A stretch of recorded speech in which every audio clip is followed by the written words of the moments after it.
सभी बहन भाइयों को नमस्कार। आज की हमारी चर्चा का विषय है सोनम तो बेवफा निकली। इंदौर में एक शादी बड़ी धूमधाम से होती है, सोनम की और राजा रघुवंशी की। अब क्या है, शादी तो बड़ी धूमधाम से हुई, लेकिन राजा की रानी सोनम की नज़र तो किसी मजदूर पे थी, किसी दास पे थी। जो दास था उसका नाम था राज। अब राज से मिलकर के सोनम ने अपना वो उसके प्रति हवस की मारी थी। मैं प्रेम शब्द नीच संबंध में इस्तेमाल नहीं करूँगा, क्योंकि किसी एक कवयित्री ने कहा है कि प्रेम की परिभाषा अत्यंत दुरूह है विप्रवर। प्रेम को परिभाषित करने के लिए आना होगा परमपिता परमात्मा को धरा पर। तो ये प्रेम शब्द इस तरह से यूज़ करने के लिए नहीं होता। वो राज और वो सोनम हवस के मारे थे। राज 5 साल छोटा था, सोनम मुझसे बड़ी थी, इसके बावजूद भी बुद्धिहीनता देखिए। शादी हो गई, बड़े धूमधाम से शादी हुई। अब इस मुद्दे में सोचने की बात है, यदि तुम्हारी निगाहें कहीं और थी तो किसी बेगुनाह से शादी क्यों की? पहला प्रश्न तो ये। दूसरा प्रश्न ये कि शादी कर भी ली तो तलाक ले लेते। तलाक भी म्यूचुअल यदि करते तो आसानी से मिल जाता है, लेकिन किसी निरपराध को मारने की साजिश करना, सुपारी देना, ये कहाँ की इंसानियत है?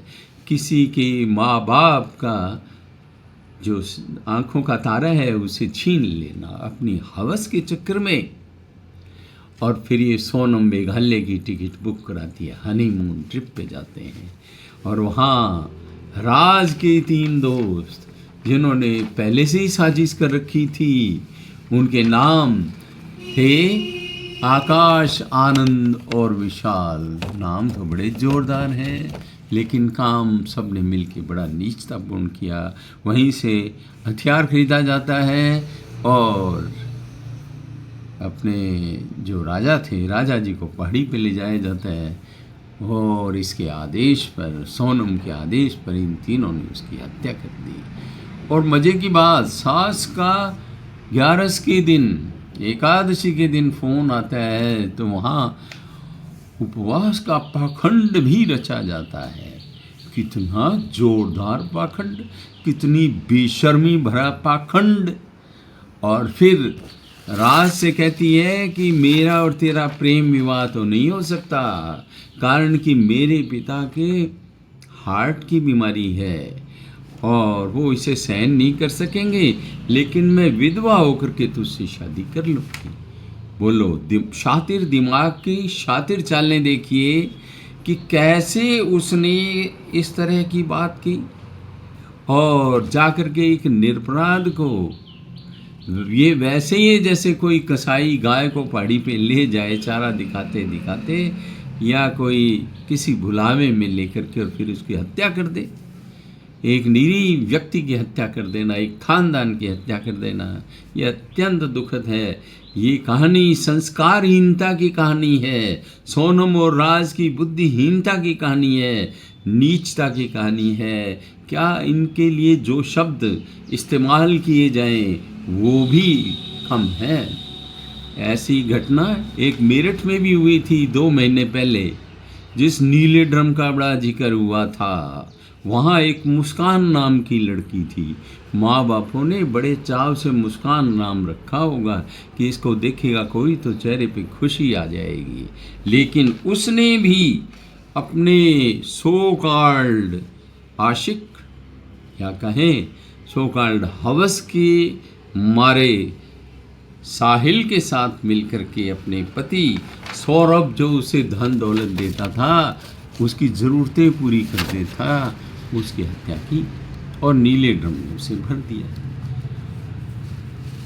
4 बच्चों की माँ अपने होने वाली दामाद के साथ भाग गई। बोलो, ये भी घटना हुई थी। अब मैं पूरी डिटेल उसकी नहीं दे रहा। ये सारी कहानियाँ सुनाना मेरा मतलब कोई अपराध कथाओं पे ज़्यादा रुचि नहीं है, लेकिन मैं ये बताना चाहता हूँ कि ये कोई अंतर्राष्ट्रीय मुद्दे तो नहीं है, लेकिन समाज के मुद्दे तो हैं, और समाज है तो राष्ट्रीय अंतर्राष्ट्रीय मुद्दे हैं। यदि समाज नहीं है तो कुछ भी नहीं है। ये संस्कारहीनता, ये नीचता, ये समाज की जड़ों को खोखला कर रही है, और इस तरह की घटनाएं आपसी विश्वास की जड़ें भी हिला देती है। तो भाइयों, सभी लोगों ने इसे ध्यान से सुना, आपका बहुत बहुत धन्यवाद। अब मैं ये बात कहूँ कि बच्चों को संस्कार दे दो, ये दे दो, वो दे दो, बच्चे पता नहीं कहाँ से इस तरह के संस्कार लाते हैं। ऐसे संस्कार तो किसी के माँ बाप ने नहीं दिए होंगे कि निरपराधों की हत्या करो, और ये पता नहीं आजकल की पीढ़ी कहाँ से संस्कार लाती है और क्या करती है। यूँ तो पढ़ने का बहाना करके बड़े शहरों में भी बच्चे जाते हैं। सब बच्चे नहीं, कुछ तो सिंसियरली पढ़ते भी हैं और जीवन में सफल भी होते हैं। कुछ जो सहायता माँ बाप करते हैं उसका भी दुरुपयोग करते हैं। अब कैसे कैसे करते हैं उसकी क्या व्याख्या करनी है। आप लोगों ने सुना, आपको पसंद आए तो लाइक, शेयर और सब्सक्राइब कर देना, और अपने कमेंट्स भी देना कि भी इसका क्या इलाज हो सकता है ऐसी चीज़ों का। पुनः पुनः धन्यवाद।